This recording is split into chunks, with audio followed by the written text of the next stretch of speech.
It was a quiet Monday morning in the suburban neighborhood of Maplewood. The sun had just begun to rise, casting long shadows across freshly mowed lawns and neatly trimmed hedges. Officer Greg Miller sat in his patrol car, sipping coffee from a paper cup as he drove through the streets.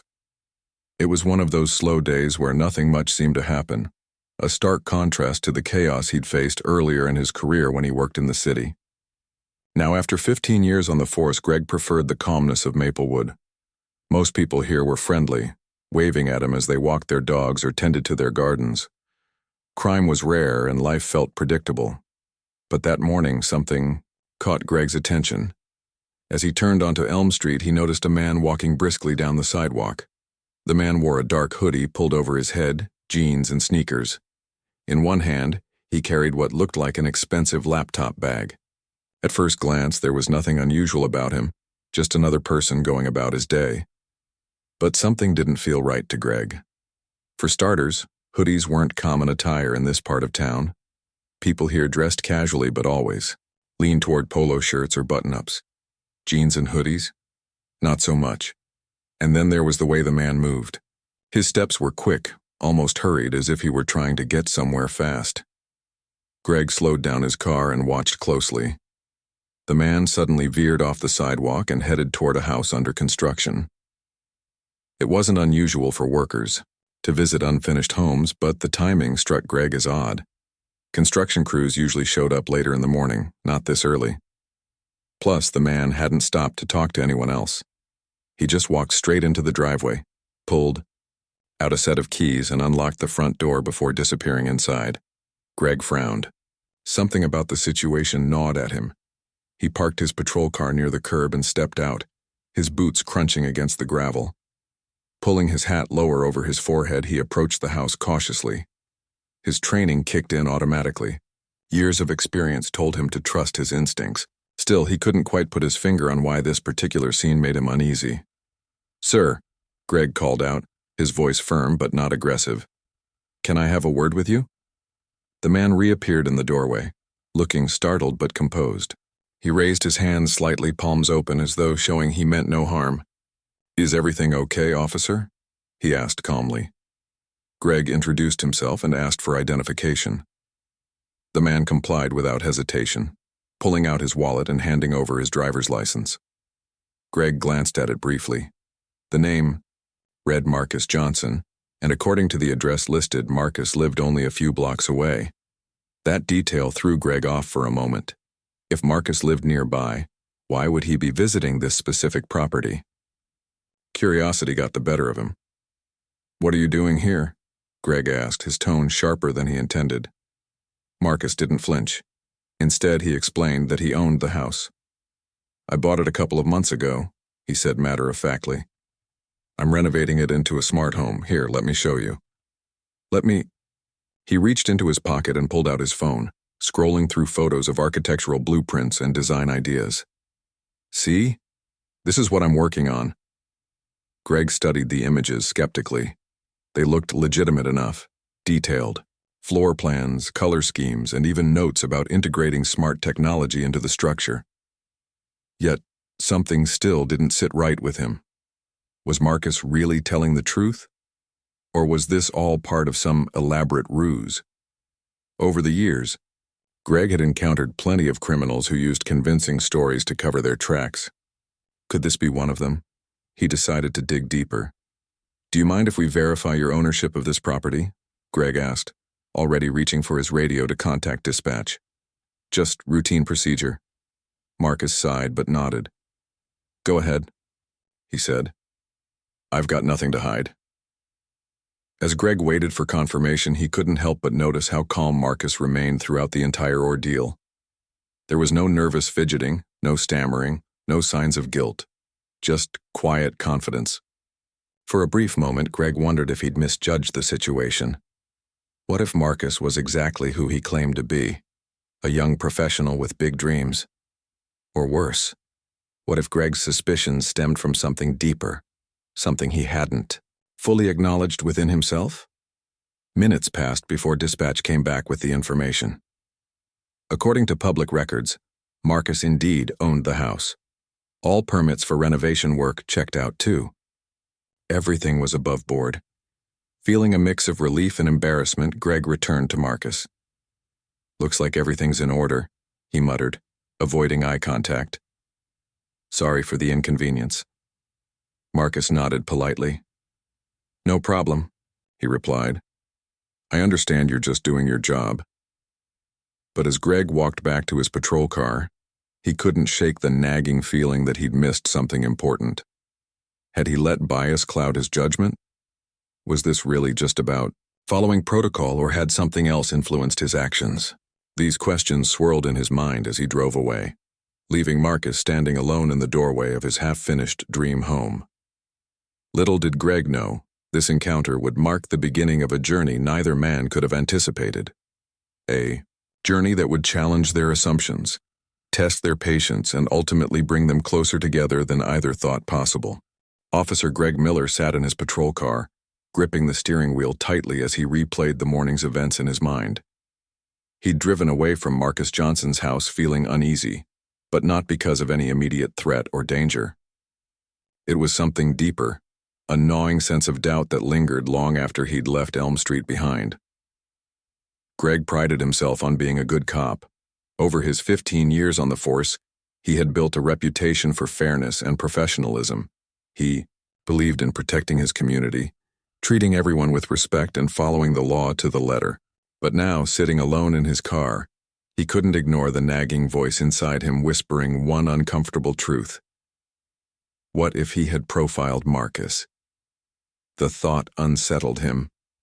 Racial profiling was a topic Greg had heard about countless times during training sessions and department meetings. It was drilled into every officer's head. Don't let stereotypes dictate your actions. Yet here he was, questioning whether he had done exactly that. Marcus was black, dressed casually in a hoodie, and carrying what appeared to be expensive tech gear. To Greg, those details had triggered an automatic response, a subconscious red flag waving in his mind. He tried to justify it. Hoodies weren't typical attire in Maplewood, especially not at 7 a.m. And why would someone living just a few blocks away visit a house under construction? These questions seemed logical enough when he'd first approached Marcus, but now they felt flimsy, almost lazy. Had he been so quick to judge because of Marcus's appearance? Or had there been something else, a gut instinct telling him something wasn't right? Greg sighed heavily and leaned back in his seat. He knew he couldn't change what had already happened, but he could reflect on it. Reflection was key in policing, or at least that's what his sergeant always said. "Every decision you make shapes how people see us," the old man used to say. "So think before you act." But thinking wasn't easy, especially when it forced you to confront uncomfortable truths. Greg realized that maybe, just maybe, his assumptions about Marcus went beyond standard procedure. Maybe they were rooted in biases he hadn't even known he carried. After all, society conditioned people to associate certain behaviors with specific groups. Young black men in hoodies often became targets of suspicion, regardless of context. Greg hated admitting it, but he couldn't deny that societal conditioning might have influenced his judgment. Determined to get some clarity, Greg decided to revisit the facts. Dispatch had confirmed Marcus's ownership of the property. Permits for renovation work checked out. Everything pointed to legitimacy. So why had Greg hesitated? Why had he treated Marcus like a suspect instead of a citizen? The more Greg thought about it, the angrier he became. Not at Marcus, but at himself. Anger turned into frustration, which then morphed into guilt. Guilt weighed heavily on him as he remembered the look on Marcus's face during their interaction. There had been no defiance, no hostility, just calmness mixed with a hint of disappointment. That disappointment haunted Greg. It was subtle, barely noticeable, but it spoke volumes. Greg wondered how many times Marcus had faced similar situations in his life. How many times had he been stopped by police officers who assumed the worst, based solely on his appearance? How many times had he been forced to prove his innocence simply because of the color of his skin? Greg didn't want to believe he was part of that problem, yet he couldn't shake the feeling that he was. As the day wore on, Greg found himself driving past Marcus's house again. This time, he parked farther down the street, keeping his distance. From where he sat, he could see Marcus moving around inside the half-renovated home. Through the open windows, Greg caught glimpses of tools scattered across the floor and wires dangling from the ceiling. It looked like hard work. Messy, chaotic, but purposeful. Curiosity got the better of him. Instead of leaving, Greg stepped out of his car and walked toward the house. When Marcus spotted him approaching, he paused mid-task, his expression unreadable. "Officer?" Marcus asked cautiously. "Is everything okay?" Greg hesitated, unsure of how to start. Finally, he cleared his throat and said, "I wanted to apologize again. I realize now that I may have overstepped earlier." Marcus raised an eyebrow, clearly surprised. "Apology accepted," he replied evenly. "But can I ask, why did you stop me in the first place?" It was a simple question, but it hit Greg like a punch to the gut. He struggled to find the right words, knowing that whatever he said next mattered deeply. "To be honest," Greg admitted slowly, "I saw your hoodie, the laptop bag, and, well, I guess I made some assumptions." Marcus crossed his arms and studied Greg carefully. "Assumptions based on what?" He pressed gently. "My clothes? My race?" Greg winced. "Both," he confessed quietly. "And that's wrong. I shouldn't have jumped to conclusions without evidence. You were cooperative, respectful, and completely within your rights. I owe you an apology for letting bias cloud my judgment." For a moment, neither man spoke. The silence stretched between them, heavy with unspoken emotions. Then, Marcus nodded, his expression softening slightly. "Thank you for saying that," he said finally. "Not everyone would admit it." Greg exhaled sharply, feeling a weight lift off his shoulders. "I'm trying to do better," he explained. "This job isn't easy, and sometimes we make mistakes, but I don't want to keep repeating them." Marcus smiled faintly. "We all make mistakes," he agreed. "What matters is learning from them." Encouraged by Marcus's willingness to engage, Greg took a step closer. "Can I ask you something personal?" he ventured cautiously. "Sure," Marcus replied. "How often does this happen to you?" Greg asked bluntly. "People assuming things about you because of how you look." Marcus chuckled dryly. "More often than you'd think," he admitted. "Growing up, I learned early on that people see me differently. They expect me to fit certain stereotypes, criminal, troublemaker, whatever. Even now, as an adult with a successful career, I still deal with it. Today wasn't the first time someone doubted me, and it probably won't be the last." Greg listened intently, absorbing every word. Hearing Marcus speak openly about his experiences gave him a new perspective, one he desperately needed. For the first time, he understood the toll racial profiling took on individuals like Marcus. It wasn't just inconvenient. It was exhausting, dehumanizing, and unfair. "I had no idea," Greg murmured sincerely.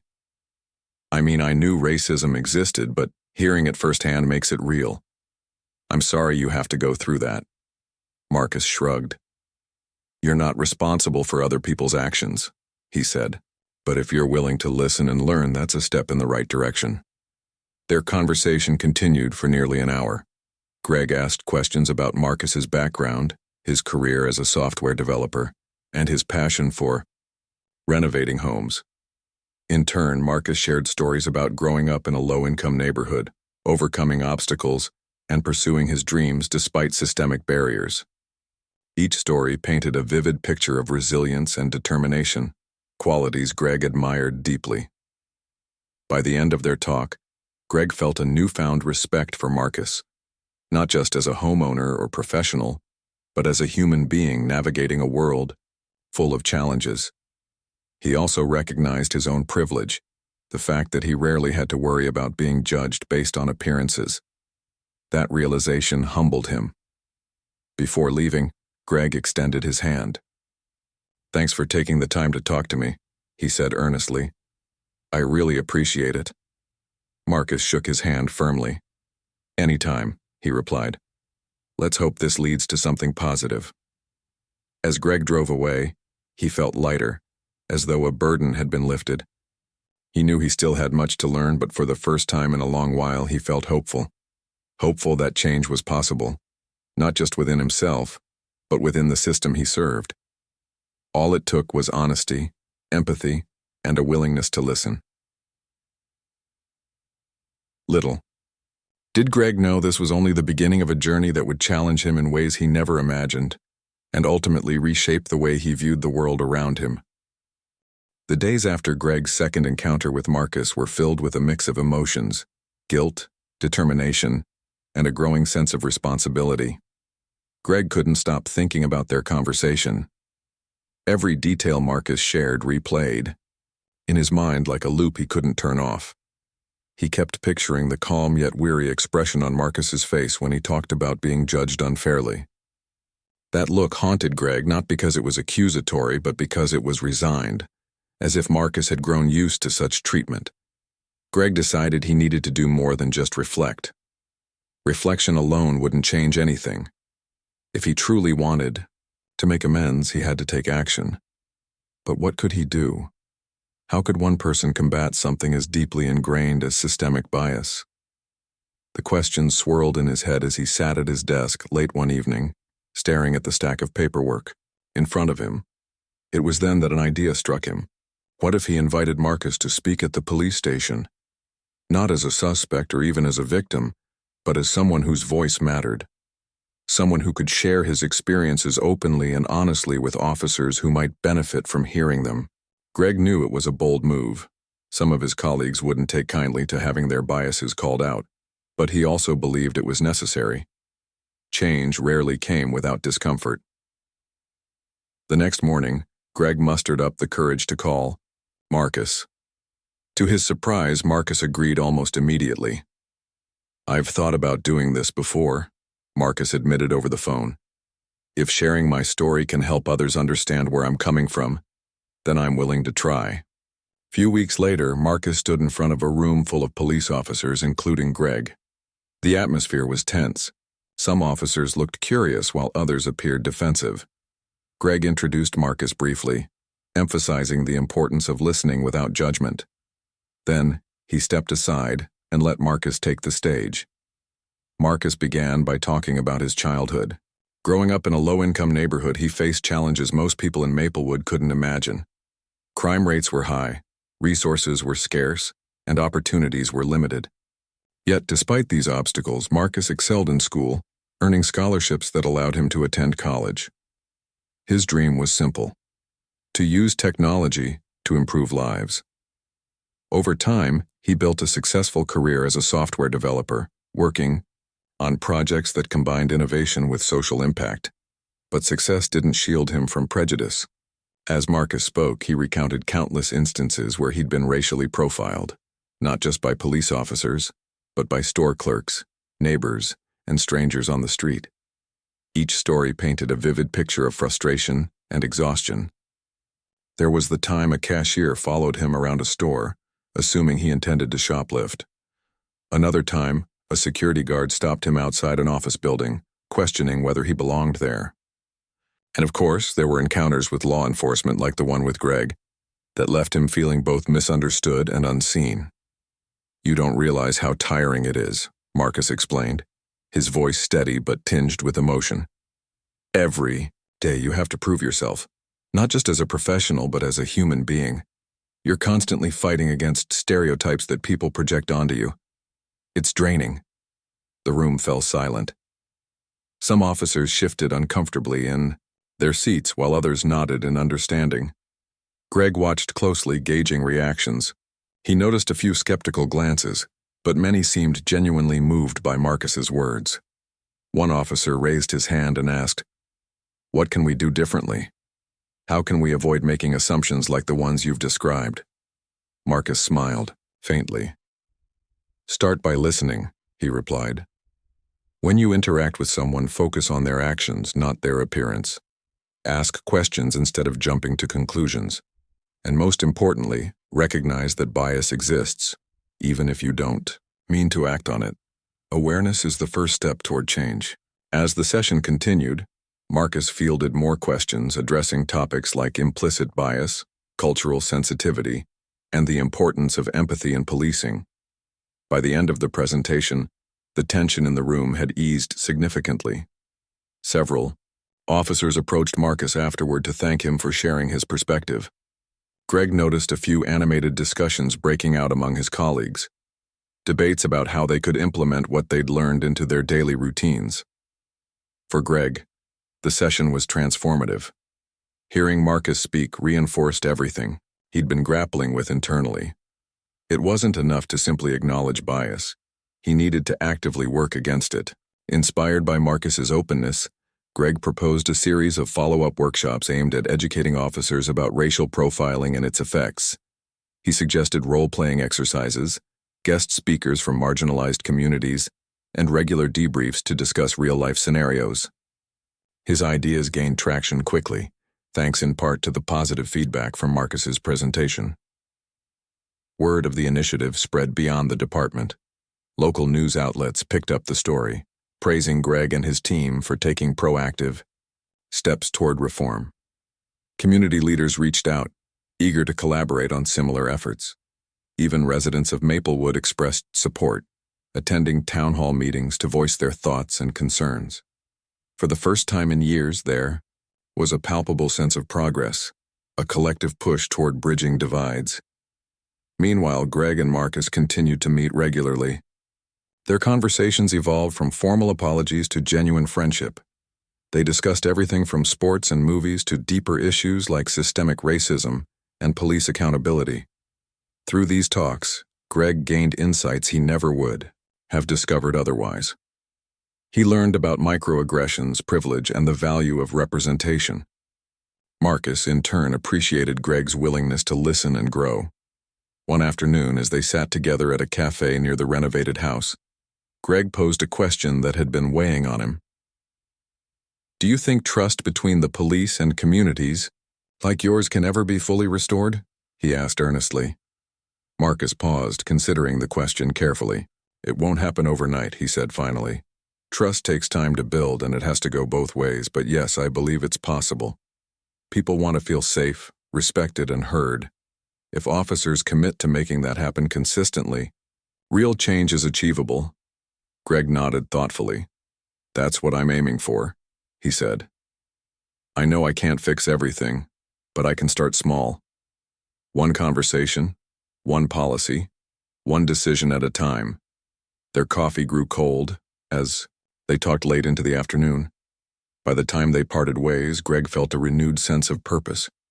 He realized that dismantling systemic bias wasn't just about grand gestures or sweeping reforms. It was about consistency, accountability, and humanity. Every interaction mattered, every choice carried weight, and every effort counted. Little did Greg know, the ripple effects of his actions were already spreading far beyond Maplewood. Officers from neighboring departments began reaching out, asking for advice on implementing similar training programs. Civil rights organizations praised the initiative, using it as a model for other cities. Slowly but surely, the seeds of change took root, nurtured by the unlikely partnership between a seasoned cop and a determined developer. And through it all, Greg remained committed to learning. He knew he wasn't perfect, nor did he claim to have all the answers. But he understood one thing clearly. Progress required humility, courage, and a willingness to confront uncomfortable truths. With Marcus by his side, Greg felt ready to face whatever challenges lay ahead. The weeks following Marcus's presentation at the police station brought unexpected changes, not just for Greg, but for the entire Maplewood community. What had started as a small initiative quickly gained momentum, sparking conversations that extended far beyond the walls of the precinct. People who had never given much thought to racial profiling or systemic bias suddenly found themselves questioning their assumptions and attitudes. For some, it was an uncomfortable awakening. For others, it was a chance to grow. Greg noticed the shift almost immediately. His colleagues, once hesitant or dismissive about addressing implicit bias, began approaching him with questions and concerns. Some admitted they hadn't realized how often stereotypes influenced their decisions. Others confessed feeling unsure about how to engage with marginalized communities without appearing patronizing or insensitive. These admissions weren't easy for seasoned officers used to projecting authority and confidence. but Greg welcomed them. He knew vulnerability was the first step toward meaningful change. One officer, Detective Sarah Collins, stood out in particular. Known for her no-nonsense demeanor and sharp investigative skills, Sarah rarely opened up about personal matters. But during one of the follow-up workshops, she shared a story that left the room silent. Years earlier, while responding to a domestic disturbance call, she had misjudged a young black teenager holding a baseball bat near the scene. Assuming he was involved in the altercation, she drew her weapon and ordered him to drop the bat. Only later did she learn that the boy had been trying to protect his younger sibling from stray dogs wandering the neighborhood. The memory still haunted her. "I carry that moment with me every day," Sarah said, her voice trembling slightly. "Not because I made a mistake. I've made plenty of those. But because I let fear override reason. That kid didn't deserve to be treated like a threat. He deserved to be heard." Her honesty resonated deeply with the group. Officers nodded in understanding, some exchanging glances of recognition. It wasn't the first time someone had recounted a similar experience, but Sarah's willingness to share hers publicly set a powerful example. From then on, the workshops became less about theoretical discussions and more about personal accountability. Each session ended with participants committing to one actionable step they could take to improve their interactions with the public. Outside the department, the ripple effects were equally profound. Marcus's involvement in the training program turned him into something of a local celebrity. Neighbors who had previously only known him as the guy renovating the house now saw him as a bridge builder, a voice advocating for mutual understanding and respect. Strangers approached him at grocery stores and coffee shops, thanking him for speaking out. Local schools invited him to give talks to students about overcoming adversity and pursuing dreams despite societal barriers. Even businesses reached out, eager to collaborate on projects promoting diversity and inclusion. At first, Marcus felt overwhelmed by the attention.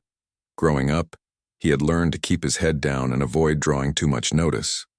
Drawing attention to himself meant inviting scrutiny, and sometimes trouble. But as time went on, he realized that staying silent wasn't serving anyone, least of all himself. If sharing his story could inspire even one person to think differently, it was worth stepping outside his comfort zone. Marcus's growing influence caught the eye of city officials as well. One evening, Mayor Linda Hayes called him personally to express her gratitude. "Your work is making a difference," she told him warmly. "We need more people like you, people who can speak truth to power while building bridges instead of walls." She went on to invite him to join a newly formed advisory board tasked with improving relations between law enforcement and marginalized communities. Flattered but cautious, Marcus accepted the offer after consulting with Greg. "Just remember," Greg advised during one of their regular meetings, "this kind of visibility comes with responsibility. People will look to you for guidance whether you feel ready or not." "I know," Marcus replied thoughtfully, "but if I don't step up, who will? Someone has to start somewhere." As Marcus embraced his role as an advocate, Greg continued, pushing for reforms within the department. With support from his superiors, he implemented new protocols designed to reduce racial profiling. Officers were required to document the rationale behind each stop they made, ensuring transparency and accountability. Training sessions became mandatory, focusing not only on de-escalation techniques but also on cultural competence. Feedback forms were distributed to residents, allowing them to rate their experiences with law enforcement anonymously. The goal was simple: create systems that encouraged trust rather than fear. Still, progress wasn't linear. Not everyone welcomed the changes enthusiastically. A vocal minority of officers grumbled about being policed themselves, accusing Greg of pandering to political correctness. Some residents expressed skepticism, arguing that cosmetic adjustments wouldn't address deeper issues. Tensions flared occasionally, especially when high-profile incidents involving police misconduct dominated national headlines. During those times, Greg reminded himself why he had started this journey in the first place. Change took time, patience, and resilience. There would always be setbacks, but giving up wasn't an option. Through it all, Greg leaned heavily on Marcus for advice and encouragement. Their friendship deepened as they navigated the complexities of reform together.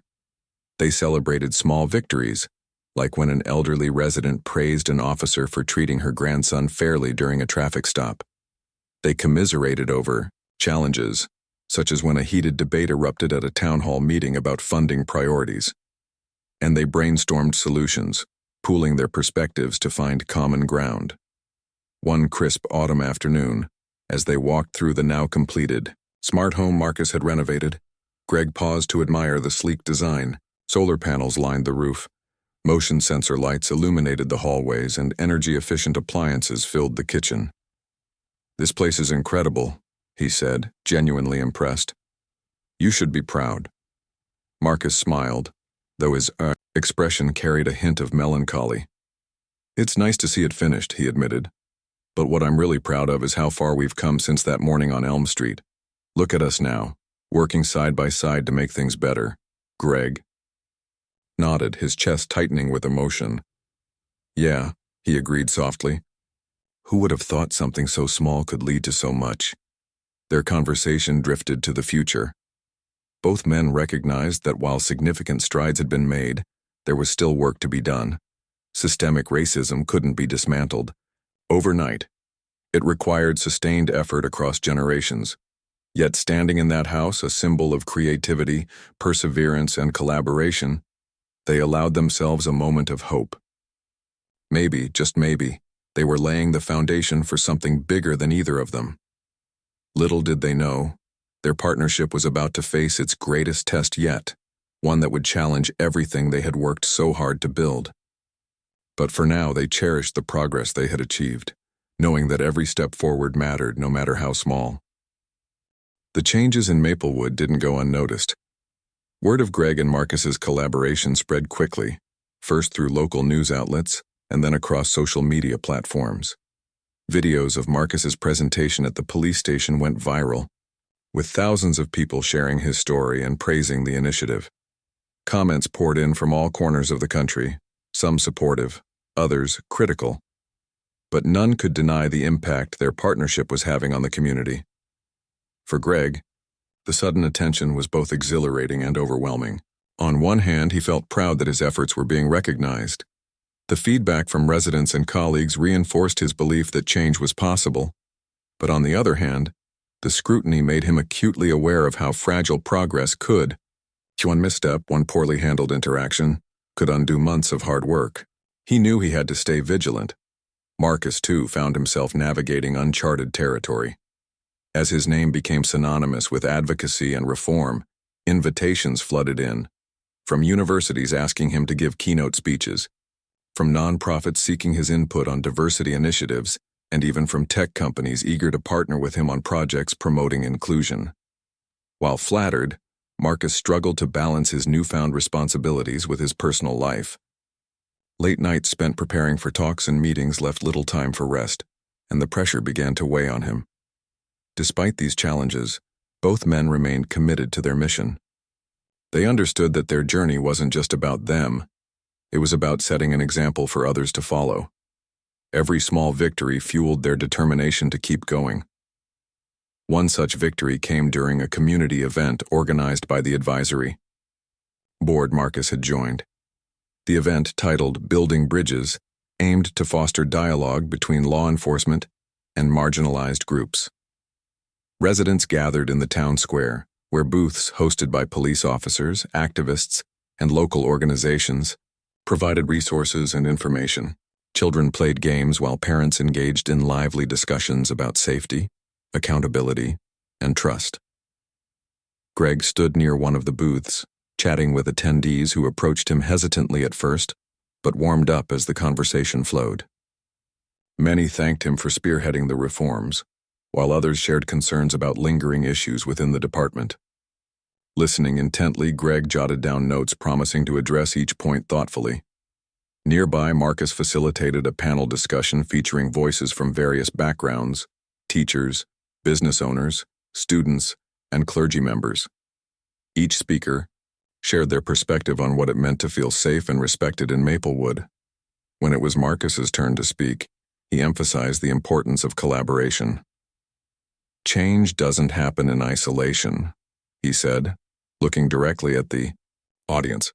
It happens when we come together, listen to one another, and commit to doing better. The applause that followed was thunderous.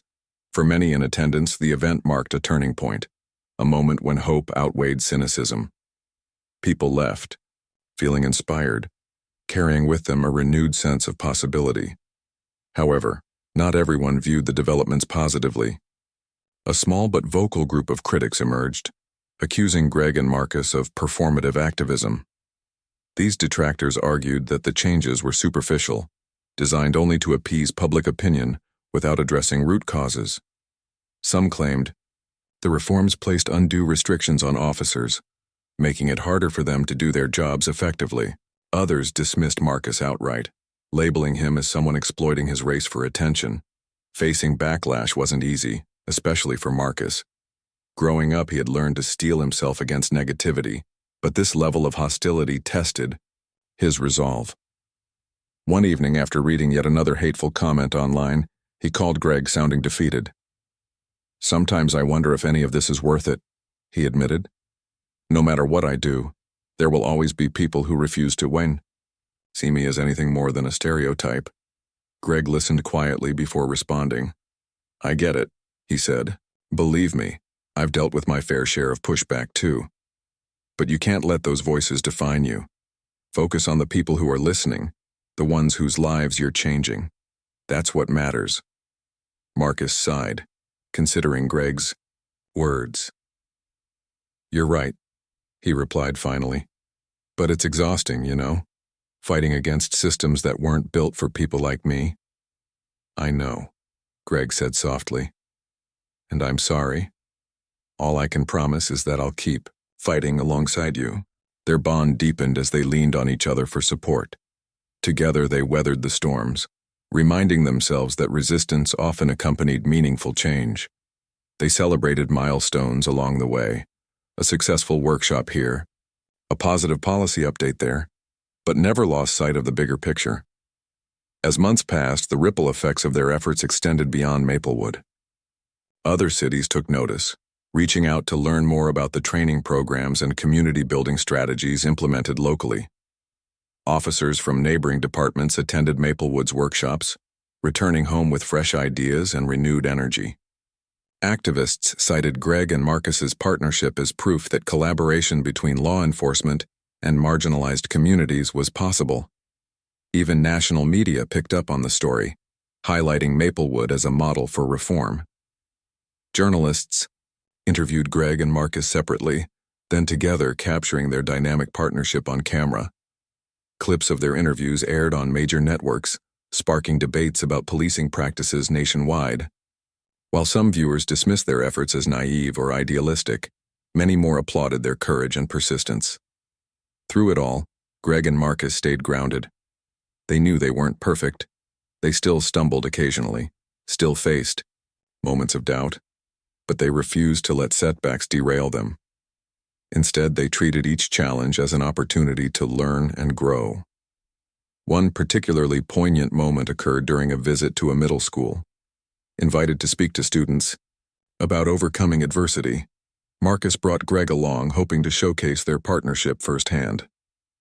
The kids peppered them with questions ranging from lighthearted, "Who's tougher?" to deeply insightful, "How do you deal with people who don't believe in you?" One boy, barely 12 years old, asked a question that left both men speechless. "Do you think things will ever really change?" he said, his voice barely above a whisper. "Or will my friends and I always have to worry about being treated differently?" Greg glanced at Marcus, who nodded encouragingly. Taking a deep breath, Greg answered honestly, "I won't lie to you. It's going to take a lot of work. There are no quick fixes. But I believe change is possible, and I believe it starts with people like you asking tough questions and holding us accountable." The boy smiled faintly, nodding as though satisfied with the response. Later, as they packed up to leave, Marcus turned to Greg. "That kid reminded me of myself at his age," he said quietly. "Scared, unsure, but determined to make a difference." "He reminds me why we're doing this," Greg replied. "If we can give kids like him a reason to hope, then everything we've been through is worth it. By the end of the year, Maplewood looked different, not physically, but in spirit. Conversations once avoided were now commonplace. Trust, though fragile, had begun to take root. Residents reported feeling safer and more respected, while officers expressed pride in serving a community that valued transparency and accountability. It wasn't utopia, but it was progress, and for Greg and Marcus that was enough. Little did they know, their journey was far from over. Challenges lay ahead, testing their resilience and forcing them to confront uncomfortable truths. But armed with their friendship, their shared vision, and an unwavering commitment to justice, they were ready to face whatever came next. Together. Months turned into a year, and the partnership between Greg and Marcus continued to evolve. What had started as an awkward encounter on a quiet Maplewood street had blossomed into something extraordinary, a testament to the power of dialogue, empathy, and perseverance. The two men, once separated by their roles and experiences, now stood side by side as allies in a shared mission to create a more just and inclusive community. The culmination of their efforts came on a crisp spring morning when Marcus finally unveiled his renovated smart home to the public. It was more than just a house, it was a symbol of resilience, innovation, and collaboration. The grand opening ceremony drew hundreds of people, neighbors, city officials, activists, and even reporters from across the state. Colorful balloons swayed in the breeze, music played softly in the background, and laughter filled the air as guests mingled under the warm sun. Greg arrived early, wearing his uniform but feeling more like a guest than an officer. He walked through the finished property, marveling at how far it had come since that fateful day he first questioned Marcus's presence there. Sleek solar panels adorned the roof, energy-efficient appliances hummed quietly in the kitchen, and smart technology controlled everything from lighting to temperature. Every detail reflected Marcus's vision, a blend of functionality, sustainability, and creativity. As the crowd gathered outside, Marcus took the stage, microphone in hand. His smile was wide but tinged with emotion as he looked out at the sea of faces before him. "Thank you all for being here today," he began, his voice steady yet heartfelt. "This project has been a labor of love, but it's also been so much more. It's taught me that no dream is too big if you're willing to work for it, and that no challenge is insurmountable if you have the right support." He paused, glancing toward Greg, who stood near the back of the crowd. "Speaking of support, I wouldn't be standing here today without Officer Greg Miller. When we first met, things didn't exactly go smoothly. But instead of letting that moment define us, Greg chose to listen, learn, and grow. That decision changed not only my life but the lives of countless others in this community." The audience erupted into applause as Greg stepped forward, visibly surprised by the recognition. He waved modestly, then joined Marcus on stage. "I'm honored to be part of this journey," Greg said, addressing the crowd. "When I look at what Marcus has accomplished, not just with this house, but with the relationships he's built, I see hope, real, tangible hope. And I believe that together, we can keep building bridges, breaking down barriers, and proving that change is possible." Their words resonated deeply with those in attendance. Many nodded in agreement while others wiped away tears. For some, the event served as a reminder of how far they'd come as a community. For others, it reinforced their belief in the importance of continuing the fight for justice and equality. After the speeches, guests toured the house, marveling at its design and technology. Children ran excitedly from room to room, while adults exchanged stories about their own experiences with bias, discrimination, or moments of connection. In every corner of the property, conversations buzzed with optimism and purpose. But amidst the celebration, Greg and Marcus knew their work wasn't done. Progress was never linear, and challenges still loomed on the horizon. Just days earlier, a national incident involving police brutality had reignited debates about systemic racism, leaving many wondering whether local reforms were enough to address broader issues. Some residents expressed frustration, demanding faster action and more accountability. Others grew skeptical, questioning whether lasting change was truly attainable. Despite these concerns, Greg and Marcus remained steadfast in their commitment. They understood that true progress required constant effort, patience, and humility. It meant acknowledging mistakes, learning from setbacks, and celebrating small victories along the way. Most importantly, it meant staying connected to each other, to their community, and to the principles that guided them. In the weeks following the grand opening, they launched new initiatives aimed at sustaining momentum.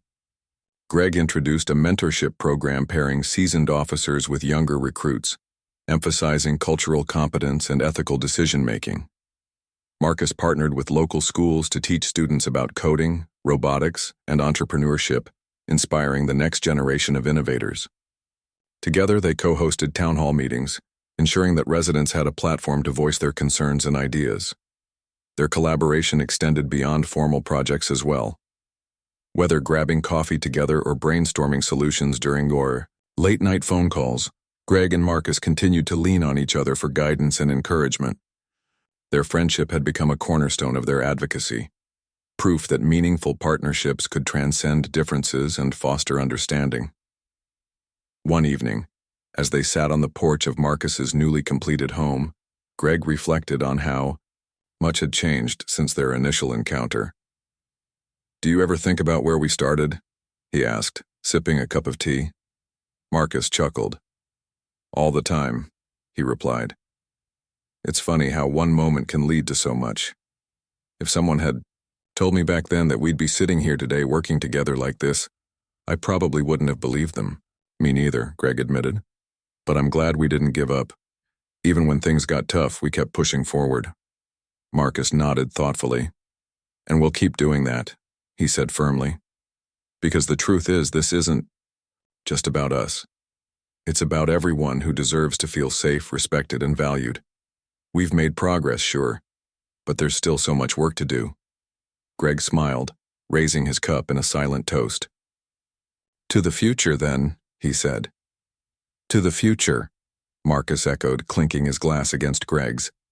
As the sun dipped below the horizon, casting a golden glow over the neighborhood, both men felt a profound sense of gratitude. They knew the road ahead wouldn't always be smooth, but they also knew they weren't walking it alone. With determination, compassion, and a shared vision, they were paving the way for a brighter tomorrow. One conversation, one action, and one relationship at a time. Little did they realize their story would inspire others far beyond Maplewood. Across towns, cities, and even countries, people began sharing their journey, using it as a blueprint for bridging divides and fostering unity. Policymakers referenced their efforts when drafting legislation. Activists cited their partnership as evidence that collaboration could overcome conflict, and ordinary individuals found courage in their example, daring to reach across barriers and forge connections of their own. Through it all, Greg and Marcus stayed grounded, focusing on the impact they could make in their own backyard. They knew they couldn't solve every problem or erase centuries of injustice overnight, but they also knew that every step counted, no matter how small. Together, they proved that change was possible, not through grand gestures or sweeping declarations, but through everyday acts of kindness, accountability, and courage. As the stars twinkled above Maplewood, illuminating the path forward, Greg and Marcus reminded themselves and everyone around them that the journey toward justice was ongoing. And though the destination might remain elusive, the act of moving forward together was victory enough.